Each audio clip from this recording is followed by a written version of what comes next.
사람들이 다 바라는 것이 무엇일까요? 사람들은 누구나 다 그 인생의 성공적인 인생을 살아가기를 원합니다. 한 사람도 자기 인생에 실패하기를 원하는 사람은 한 사람도 없습니다.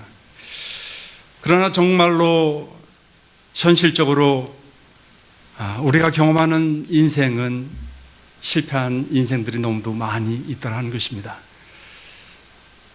우리 인생이 정말 성공적인 인생이를 바라보는데, 그러나 이 인생보다도 더 중요한 인생이 있습니다. 그것은 결단코 실패해서는 안 되는 인생이 바로 신앙의 인생이라는 것입니다.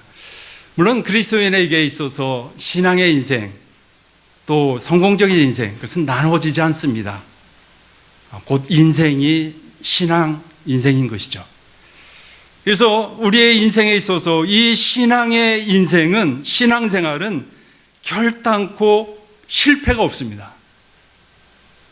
결코 실패가 없습니다. 실패같이 보이고 느껴지지만 우리가 하나님 나라 입장에서는 실패한 인생이란 없다는 것입니다. 우리가 오늘 말씀을 통해서 깨닫기를 원합니다. 오늘 사도 바울은 오늘 본문의 말씀 서두에서 자신의 과거에 주님을 몰랐을 때의 그 삶에 대해서 언급하여 주고 있습니다. 그러면 오늘 빌립보 성도들에게 신앙생활에 대한 권면과 경고의 메시지를 전달하여 주고 있습니다. 사도 바울 자신도 한때는 세상적인 육신적인 조건들을 자랑했었다는 것이죠.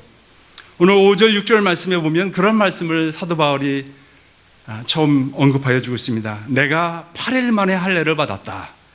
이스라엘의 족속이요 베냐민의 지파요. 여기 베냐민의 지파라는 말은 실은 이스라엘 초대 왕 사울 왕의 왕가의 혈통이라는 것이죠. 베냐민의 지파요, 히브리인 중에 히브리인이요, 율법으로는 바리새인이요, 율법에 의로는 흠이 없는 자로다. 바울의 신학 사상을 전문적으로 연구하는 그 바울 신학자들의 말에 의하면 바울은 가말리엘의 그 문화 생도로서 수석 졸업자라는 것입니다. 오늘날로 치자면 하버드대 법대를 수석으로 졸업한 사람에 능가할 정도로 아주 뛰어난 그러한 인물이었다는 것이죠. 그래서 사도 바울의 능력은 실은 5개 외국어로 정말 전문 강의를 할 정도로의 그런 수준이 있다고 합니다. 문학이면 문학, 의학이면 의학, 정치면 정치 분야에 대해서 전문 강의를 할 정도로 뛰어난 그런 수재였다는 것입니다. 그야말로 인간적인 조건, 세상적인 조건으로 치자면 그는 그야말로 엘리트 중에 엘리트였습니다. 그야말로 최상류층의 신분적인 삶을 누렸던 사람이었다는 것입니다. 그랬던 그가 예수님을 만나고 나서 이제 여러분 무엇이라고 말하고 있습니까? 7절에 그런 말을 합니다. 그러나 무엇이든지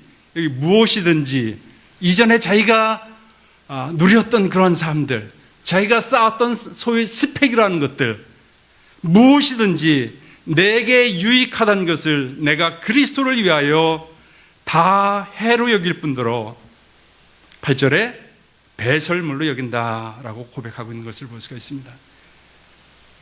여러분, 이게 말이나 됩니까? 실은 대부분의 우리들의 인생의 목표들은 어찌 보면 이 사도 바울이 다 해로 여기고 배설물로 버렸다고 했던 그것들을 우리는 주워 담으려고 하지 않습니까? 실은 여기 배설물로 번역된 그 헬라어 스키 발라는 실은 그야말로 원색적인 언어로 똥이라는 이야기예요. 내가 그것을 그렇게 취급했다는 거예요. 저와 여러분과 사도 바울의 생각은 얼마나 차이가 있습니다. 근데 이것이 주님께서 또한 우리에게 바라는 그런 마음이라는 것이죠. 이러한 자신의 신앙 간증을 하면서 그의 사랑하는 빌립보 교회 성도들을 향하여 담대히 권면의 말을 하여 주고 있습니다. 내가 너희들의 영적인 신앙생활을 자세히 들여다보니 18절에 그런 말을 합니다.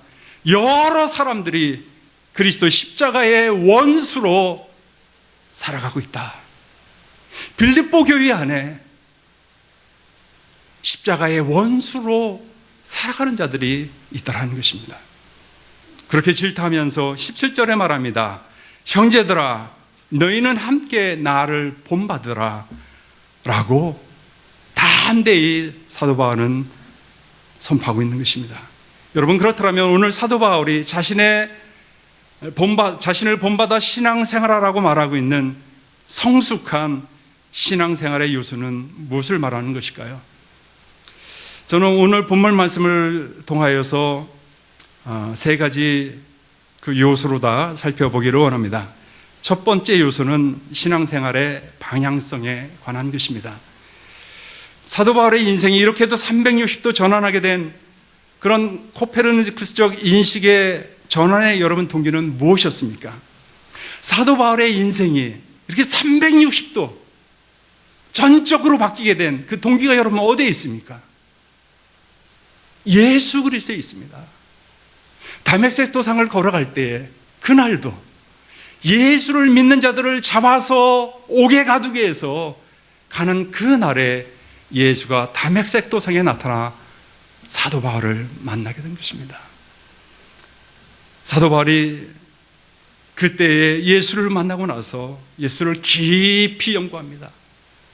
깊이 알아보기 시작합니다. 깊이 그분을 묵상합니다. 그러면서 마침내 사도 바울은 오늘 10절에 그러한 고백을 합니다. 내가 그리스도와 그 부활의 권능과 그 고난의 참여함을 알려하여 그의 죽으심을 본받아 라고 말합니다. 사도 바울의 온통 관심은 실은 예수 그리스도였습니다. 더 나아가 예수 그리스도의 고난에 참여하기를 원한다. 여기서 더 나아가 사도 바울은 그의 죽으심까지라도 내가 본받기를 원한다. 열정적으로 사도 바울은 그것을 본받기를 원했다라는 것입니다. 사도 바울은 예수를 따르되 그분의 고난에 동참하기를 원했고 심지어 그분의 죽으심까지도 맛보는 경제의 삶까지도 나는 간절히 열망하고 있다라고 고백하는 것을 볼 수가 있습니다. 한마디로 사도 바울은 예수께 사로잡힌 노예가 되었습니다. 예수하고는 떨어져서 그 인생을 생각해낼 수 없는 바운드가 된 것입니다. 이것은 억지로 붙잡힌 노예가 아니라 스스로 그분의 사랑에, 그분의 그 진리에, 그분의 그 생명에 스스로 사로잡힌 사랑의 노예가 되어서 사도 바울은 일평생을 살아가고 있는 것입니다. 그래서 이제는 그분이 원하는 대로의 삶에 행복과 기쁨을 누리는 자의 삶을 살아가게 가는 자가 된 것입니다. 심지어 그분을 따름에 주어진 배고픔과 추위와 헐벗음과 목마름과 고난과 핍박과 조롱이 닥쳐와도 끝까지 인내하며 결단코 예수 믿는 그 믿음을 포기치 않았던 것입니다. 지금도 로마의 감옥 속에 갇혀 언제 사형틀의 이슬로 사라질지 모르는 상황 속에서도 12절 말씀의 고백을 하고 있는 것입니다. 오직 내가 그리스도 예수께 잡힌 바 된 것을 잡으려고 쫓아가노라. 내가 예수 그리스도께 붙잡힌 바 된 그것을 위하여, 그것을 잡기 위하여 나는 지금도 감옥 속에서 나는 열중하고 있다라고 말하고 있는 것입니다. 사랑하는 성도 여러분, 그렇다면 저와 여러분들은 어떻습니까? 여러분 신앙생활이 어렵다라고 생각이 드십니까?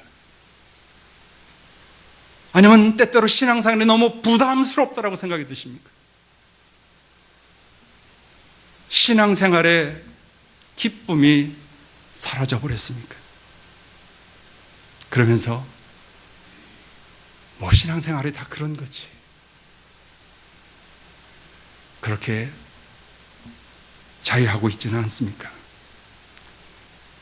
오늘 이러한 처지에 있는 빌립보 성도들을 향하여 18절, 19절에 사도 바울은 이렇게 말합니다. 이제 내가 눈물을 흘리며 너희들에게 경고한다. 너희들은 땅의 일만을 생각하고 살아가고 있구나. 너희들이 지금 섬기고 있는 신은 과연 누구인가? 하나님인가? 아니다. 너희들의 배가 신이 되었구나. 그저 먹기 위해, 즐기기 위해 살아가는 너희들의 그러한 삶의 결과는 멸망밖에는 없다. 장차 나타날 하나님의 나라에서 너희들은 부끄러움과 수치를 당하게 될 것이다라고 사도 바울은 담대히 경고하여 주고 있는 것을 볼 수가 있습니다. 여러분, 우리가 잘 알고 있는 이솝5화의 토끼와 거북이 이야기를 우리가 잘 알고 있습니다. 이것도 경주, 인생을 경주에 비유해서 그려놓은 이야기입니다. 여러분, 그런데 토끼와 거북이의 이야기가 던져주는 가장 중요한 교훈은 여러분 무엇이라고 생각을 하십니까? 우리가 무엇이라고 생각합니까? 예전에는 그렇게 생각을 했습니다. 게으름이다. 그래서 인생은 성실하게, 근면하게, 열심히 노력하면서 살아야 된다라는 그러한 교훈을 우리가 어렸을 때 이렇게 받은 기억이 있습니다. 근데 이것이 한 차원 높아졌습니다. 요즘은 또 다른 그 버전으로 나온 토끼와 거북이는 이것보다도 더 중요한 차원은, 실은 더 중요한 것은 목표라는 것입니다. 목표의식이라는 것입니다. 우리 인생의 목표점에 대한 것이라는 것입니다. 우리 인생의 방향성에 대한 것이라는 것입니다. 실은 토끼가 거북이와 게임도 안 되는 그 경주에서 토끼가 질 수밖에 없었던 것은 실은 그 목표점을 저 산꼭대기에 있는 나무에 둔 것이 아니라 거북이에게 뒀다는 것입니다. 보니까 거북이를 봤어요. 아주 새까맣게 엉금엉금 거우는 그 거북이. 야, 나하고 게임도 안 된다 라면서 토끼는 실은 잠을 자게 된 것이죠. 목표를 거북이에게다 두니까 느슨하게 것이죠. 그러나 거북이는 토끼에게 두지 않았습니다. 게임도 안 되는 상대자인, 경쟁자인 토끼에게 두지 않았습니다. 아예 거기에 뒀더라면 게임을 시도하지도 않았겠죠. 실은 거북이는 목표점만을 향하여 느리지만은 서서히 걸어가감으로 인하여서 마침내 그 토끼와의 경주에서 승리를 쟁취할 수 있었던 것입니다. 여러분, 신앙생활은 토끼와 거북이의 경주하고도 똑같습니다. 하나님이 우리에게 바라시는 것은 실은 너무 빠른 것도 그렇게 원하시지 않습니다. 그렇게 너무 많은 일을 해달라고 우리에게 요구하시지도 않습니다. 다만 너희들은 목표점만은 잊지 말라는 거예요. 내가 무엇을 위해서 살아가고 무엇을 위해서 존재하며 무엇을 위해서 죽어야 할 존재라는 것을, 인생의 방향을 너희 좀 생각하며 살아가라 라고 주님이 말씀하시는 거 아니겠습니까? 우리가 우리의 인생의 경주에서 승리를 할 수 있으려면 우리의 인생을 평가하실 나의 인생의 주인의 관점에서 우리 인생을 바라보아야만 하는 것 아니겠습니까? 그러므로 우리는 오직 예수만 표대 삼아 바라보고 살아야 합니다. 예수를 바라볼 때 우리는 새 힘을 얻을 수 있습니다. 예수를 바라볼 때 소망은 없습니다. 예수를 바라볼 때 우리는 평안을 누립니다. 기쁨이 있습니다. 거기에 행복이 있습니다. 아니, 때로 실패 속에서도, 낭망 속에서도, 고난과 고통의 삶 속에서도 우리는 다시 일어날 수가 있다는 것입니다. 그러나 예수를 바라보지 않고 세상을 바라보면 아무리 잘 나가는 인생이라 할지라도 거기에는 허전함밖에 없습니다. 실망뿐이요 근심과 한숨뿐인 세상입니다. 세상을 얻었다 한들 훅 부르면 이제 사라지고 없어져 버릴 한 줌의 모래에 지나지 않지 않습니까? 여러분, 이것이 모든 인생을 다 살아본 사람들의 이야기 아니겠습니까?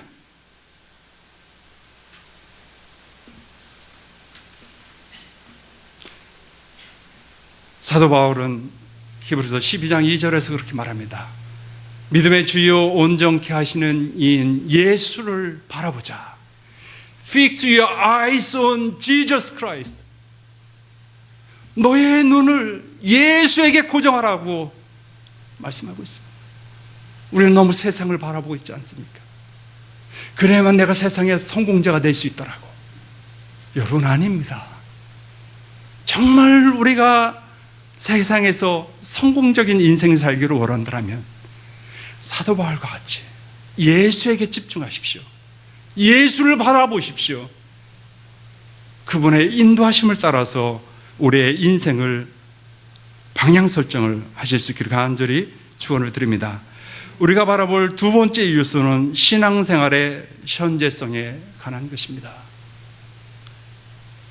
12절 말씀에 사도 바울은 이렇게 말합니다. 내가 이미 얻었다 함도 아니요 온전히 이루었다 함도 아니라 라고 말합니다. 실은 이 빌립보서를 쓸 당시가 실은 AD 62년경 정도입니다. 사도 바울이 거의 이제 노후에 로마의 감옥 속에 갇혀져 있는 그 신세에서 이 빌립보 교인들에게 이 서신을 쓰고 있습니다. 실은 그렇다면 사도 바울은 이미 여러 개 교회를 개척했습니다. 그리고 성공적인 사역을 다 이뤘습니다. 그런데 사도 바울은 그것을 자랑하지 않습니다. 뭐라고 말합니까? 내가 이미 얻었다 함도 아니요 온전히 이루었다 함도 아니라. 우리의 삶에는 분명히 과거와 현재, 미래라는 시간의 차원이 있습니다. 그러나 이 중에서 가장 중요한 시점은 여러분 현재라는 차원입니다. 그래서 영어에서도 The future is now라는 말을 많이들 하는 것을 들을 수가 있습니다. The future is now. 미래는 지금이다.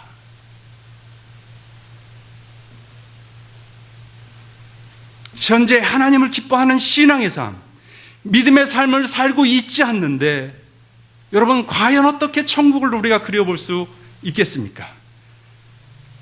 더군다나 천국의 상을 어떻게 우리가 바라볼 수 있단 말입니까?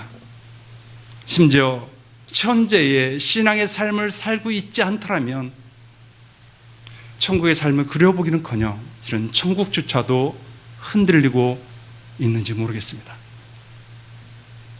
그럼에도 불구하고 그냥 괜찮다라고 우리가 살아가는 것은 실은 자기 기만인 것이죠. 자기 도취에 빠져 있는 것입니다. 자기 착각 속에 불과한 믿음인 것입니다. 내가 지금 현재 오늘이라고 하고는 이 현재 시점에서 내가 무언가를 주님을 위해서 애쓰고 힘쓰고 있는 일이 없더라면 말입니다. 그것이 정말 믿음이겠습니까? 만약 그러한 상태라면 실은 우리는 과거에 주님을 만난 시점으로 다시 돌아야만 할 것입니다. 나는 과연 주님을 만나기나 했는가?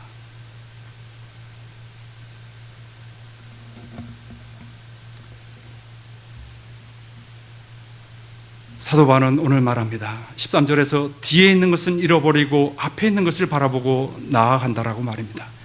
또 18절에 그렇게 말합니다. 이제도 눈물을 흘리며 말한다라고 말하고 있지 않습니다. 실은 가만히 보면 사도 바울이 빌립보 성도들은 지금 잘 먹고 잘 살고 떵떵거리고 살고 있는데 그들을 위해서 실은 사도 바울은 로마의 감옥 속에 갇혀져 있는 신세인데 사도 바울은 오히려 빌립보 성도를 위하여 불쌍하다 눈물을 흘리고 있습니다. 여러분 얼마나 비참한 것입니까? 하나님이 우리를 보실 때 빌립보 성도와 같이 사도 바울이 빌립보 성도를 보면서 눈물 지으시듯이 주님이 나의 삶을 보며 눈물 지으시고 계시다라면 우리의 인생은 얼마나 비참한 인생이겠습니까? 오히려 로마의 감옥 속에 갇혀 있는 사도 바울은 자신의 신세 한탄을 하지 않습니다. 원망하지 않습니다. 불평도 하지 않습니다. 사도 바울은 일평생 자기가 누릴 수 있는 세상의 모든 조건들을 정말 다 버렸습니다. 그래서 심지어 사도 바울은 복음에 사역할 때에 헐벗었습니다.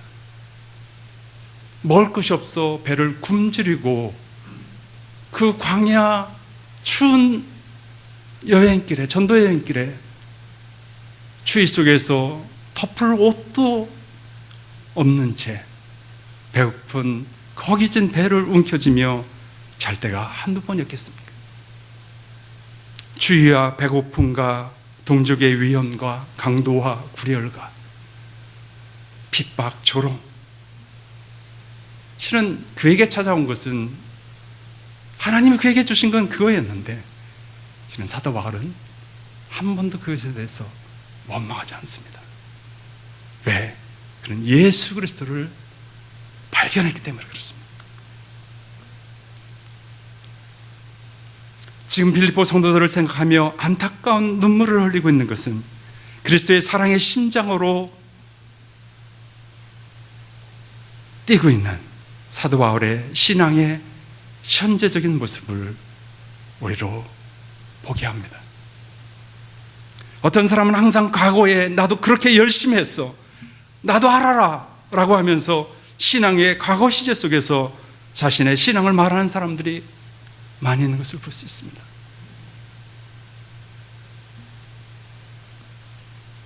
그렇다면 현재는 어떻고요? 예수의 사랑을 지금 잃어버렸습니까? 아니, 예수를 위해서, 예수를 생각하며 우리가 눈물 지으며 가슴을 적셨던 때는 그 기억은 언제입니까? 잃어버리고 살아도 되는 것입니까? 만약 그렇다면 주님 예수 신랑을 기다리고 있었던 10처녀 중에 5처녀처럼 자기의 인생에 등잔에 기름이 떨어졌는지도 모른 그런 미련 맞은 5처녀에 우리는 속하게 될 것입니다. 여러분, 부탁하기는 다시 깨어 일어나 성령의 충만을 다시 입으실 수 있기를 간절히 축원을 드립니다. 사도 바울이 오늘 우리에게 말해 주고 있는 세 번째 신앙의 차원은 미래적인 요소입니다. 신앙생활의 집중성에 관한 것입니다. 14절 말씀에 사도 바울은 말하기를 표대를 향하여 그리스도 예수 안에서 하나님의 위에서 부르신 부름의 상을 위하여 쫓아가노라 라고 말을 하고 있습니다. 사도 바울은 지금 로마의 원형 경기장에서 벌어지는 달리기 경주를 떠올리며 이 글을 적고 있습니다. 그리고 경기 후의 시상식을 연상하고 있습니다. 경기에서 입상하여 선수 앞에 지금 1, 2, 3등의 시상대가 놓여 있습니다. 그리고 각각 입장 선수는 시상대 앞에 있고 장내 아나운서가 1등 누구누구하고 호명하면 수많은 관중들의 갈채를 받으며 선수가 자신의 앞에 놓여 있는 시상대에 오릅니다. 그리고 마침내 곧이어서 그 선수의 머리와 목에 승리의 월계수관이 씌워지는 것입니다. 사도 바울은 누구보다도 집중력이 강한 삶을 살았습니다. 무엇 때문에? 그것은 바로 하나님께서 장차 자신에게 줄 그 상을 바라보았기 때문인 것입니다. 디모데후서 4장 8절에서 사도 바울은 이렇게 말합니다. 이제후로는 나를 위하여 의의 면류관이 예비되었으므로 주 곧 의로우신 재판장이 그날에 내게 주실 것이니 내게만 아니라 주의 나타나심을 사모하는 모든 자에게니라. 장차 주님으로부터 받을 그 상을 위하여 사도 바울은 말합니다. I press on toward the goal to win the prize 라고 말합니다. I press on. 또 12절에도 말합니다. 14절에도 말합니다. I press on to take hold of that 이라고 말합니다. 여기에 press on이라고 쫓아가노라 라고 되어 있는 그 디오코라고 하는 헬라어는 실은 사냥할 때나 또 경기할 때 집중적으로 쫓아가는 것을 말합니다. 그것을 쫓아간다 라고 말하는 것입니다. 사도 바울은 그 인생의 목표점을 정확하게 알았습니다. 그의 미래의 확신을 가지고 사도 바울은 지금 달려가고 있는 것입니다. 토끼와 거북이에 대해서 아주 오래전에 또 다른 제3탄의 재미있는 이야기를 들었습니다. 토끼와 거북이의 경주가 끝나고 온 1년의 세월이 지나간 어느 날, 경주에서 실패한 토끼의 집에 어느 방문자가 나타나 문을 똑똑 두드렸습니다. 그것은 다름 아닌 한 달팽이였더라고 합니다. 토끼가 문을 열어주자 달팽이가 시덕거리며 대뜸 토끼에게 이렇게 말을 했다고 합니다. 너 저 때문에 소문 다 났어. 여러분, 이 소리를 듣자마자 어떻게 됐겠습니까? 토끼가 한 방을 날려버렸습니다. 그래서 달팽이가 한 방을 얻어맞고 멀리 떨어져 버렸습니다. 그런 일이 있고 나서 또 1년이 지난 후에 토끼의 문을 두드리는 노크 소리가 들렸습니다. 문을 열어주니 바로 얻어맞은 그 달팽이가 또 왔습니다. 1년 동안 간신히 또 걸어온 것입니다. 따지기 위해서. 뭐라고 말했는지 아십니까?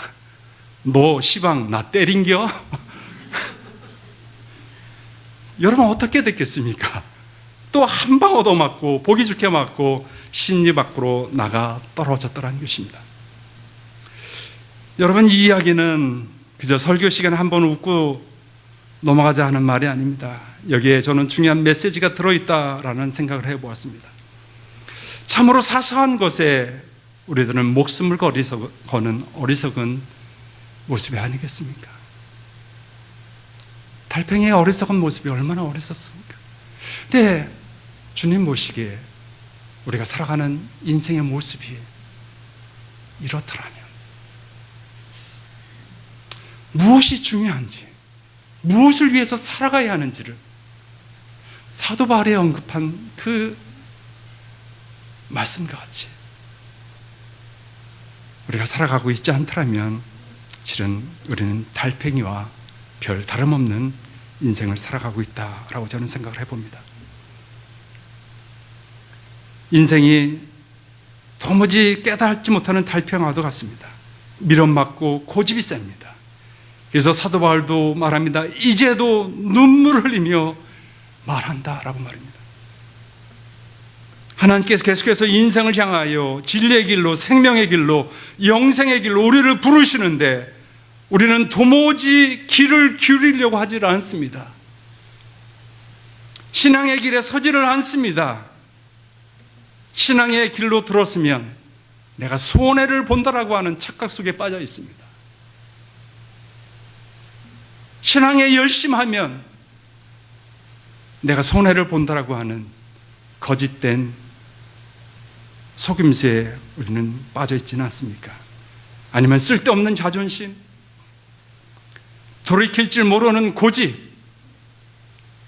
하늘에 대한 소망을 다 까먹고 오직 땅의 것만을 바라보고 사는 우리들의 모습이 바로 그 미련 맞은 달팽이와도 같다는 여러분 생각이 들지 않습니까? 여러분 한번 생각해 보십시오. 아니, 우리는 한번 깊이 나의 인생에 대해서 생각해 보셔야만 합니다. 거북이가 승리해서 과연 어떻게 되었는지 아십니까? 이름 한번 떨쳤습니까? 명예 한번 날렸습니까? 토끼의 코를 납작하게 만들었습니까? 그래서 과연 어떻게 되었단 말입니까? 그것이 이 세상 삶의 여러분 그림 아니겠습니까? 우리의 그리스도인들은 항상 현실에 약한 것 같습니다. 항상 믿음 좋은 것 같지만은 현실적인 이야기를 하면 누구나 다 꽁민을 빼고 다 슬그머니 도망가는 그 모습을 보게 됩니다. 이런 아주 재밌는 이야기가 있습니다. 어느 교회에서 목사님이 설교를 하고 계시는데 예배당의 맨 앞자리에 그 목사님의 아버님이 앉으셔서 예배를 드리는데 참 창피스럽게도 목사님이 설교를 하시는 동안에 아주 열심히 고개를 끄덕입니다. 처음에는 이 목사님이 내 설교에 아버님이 은혜를 받으시는구나 그렇게 생각을 했었습니다. 그런데 자세히 들여다보니까 이건 정말 졸고 있는 것입니다. 상상할 수도 없었습니다. 그래서 이런저런 궁리를 하다가 그 한 꾀를 착안해냈습니다. 자기 꼬마 아들에게 부탁을 했습니다. 내가 할아버지 옆에 앉아서 예배를 드리고 있다가 할아버지가 만약 졸기 시작하면 옆구리 쿡쿡 찌르면서 깨우라. 그러면 내가 주일마다 너한테 5불씩 줄게. 그렇게 약속을 했어요. 그래서 몇 주간 그렇게 했는데 참 효과가 있었어요. 아들이 열심히 5불을 받기 위해서 열심히 사명을 감당하는 거예요. 그래서 야, 이젠 됐다 라고 했는데 몇 주가 지나가자마자 다시 졸기 시작하는 겁니다. 그래서 웬일인가 싶었습니다. 그래서 아들을 불러서 이야기를 합니다. 왜 할아버지가 예배 시간에 조는데 깨우지 않았니? 아들이 뭐라고 대답했는지 아십니까? 아버지, 소용없어요. 할아버지는 자기 깨우지 말라고 나에게 20불을 줬습니다. 여러분, 우리가 웃었지만은 우리가 이 아이와 같을 줄 모릅니다. 하나님 나라의 영원한 그 천국과 심지어 하나님 아버지는 우리에게 자기의 독생자 예수까지라도 우리를 위하여 내어주셨는데, 우리는 항상 현실에 맞닥치면 이 아이와 같이 쉽게 현실로 도망가고 있는 그런 자들 아닙니까?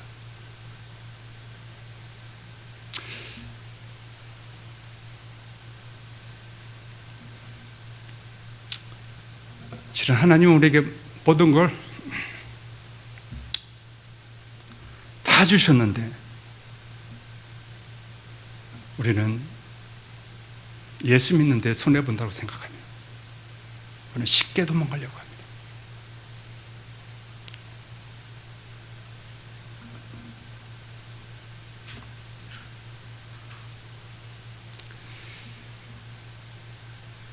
우리들 어찌 보면 이 아이와 같이 당장 눈에 보이는 현실의 이익과 만족과 쾌락에 너무나 약한 것 아닙니까? 그러면서 우리가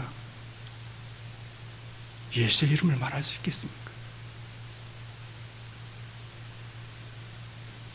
우리는 아마 과거에 예수를 만난 시점으로 다시 돌아가야만 할지 모르겠습니다. 내가 정말 예수를 만났는데도 불구하고, 예수를 알고 있음에도 불구하고 내가 이렇게 살아가는 것은 여러분 모순이지 않습니까? 그와 같은 모순이 어디 있습니까? 여러분, 우리가 이제 어느 정도 신앙의 경력이 있으면 그런 삶에서 벗어나야 하지 않겠습니까? 그것은 사탄의 물귀신 작전에 우리가 빠져들고 있는 것입니다. 지고 있는 것입니다. 그저 이 세상의 쾌락을 바라보고 살도록 말입니다. 여러분, 그것이 타락한 뱀의 저주적인 삶이 아닙니까? 타락한 아담적인 삶이 아닙니까? 창세기 3장 14절에서 이렇게 말합니다. 내가 이렇게 하였으니 내가 모든 육축과 들의 모든 짐승보다 더욱 저주를 받아 배로 다니고 종신토록 흙을 먹을지니라. 땅의 것만을 먹고 살지니라. 우리 삶의 진짜 중요한 것은 우리 인생의 목표 너머의 인생의 목적이 중요합니다. 그저 이 세상에서 출세하고 잘 먹고 편하게 사는 것이 우리의 인생의 목표가 되어서는 아니 되는 것입니다. 또 어떤 분은 이러한 말에 이렇게 말할 수 있는 분도 있을지 모르겠습니다. 나는 출세고 뭐고 그저 먹고 살기에 급급합니다. 아니, 그러면 평생에 그냥 그렇게 사실 생각이란 말입니까? 평생 인생을 먹고 살기에 급급하게 그렇게 살다가 마무리 지으실 것입니까? 예수를 믿어도 평생 급급하게 살아가는 그 인생으로 마무리 지을지 모르겠습니다. 그러나 최소한 그러한 삶 속에서라도 우리는 예수를 찬양할 수 있고 예수를 위해서 살아갈 수 있지는 않지 않겠습니까? 큰 일은 이루지 못한다 할지라도 내가 할 수 있는 일, 내가 할 수 있는 일이 있을 것입니다. 누구도 할 일이 없는 사람은 아무도 없습니다. 우리 교회를 위해서 내가 할 일은 아무것도 없어 라고 할 사람은 아무도 없습니다.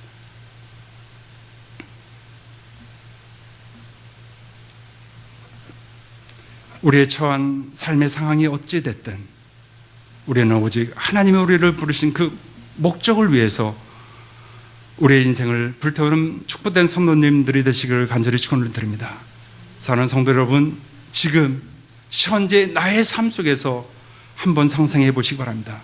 여러분에게는 천국에서 어떤 상이 주어질 것 같습니까? 세상의 수고를 다 그치고 영광스럽게 주님의 품에 안기는 날에 대한 여러분 소망이 있습니까? 여러분, 이 즐거움이 있어야 합니다. 그의 나라의 영광을 바라보아야 합니다.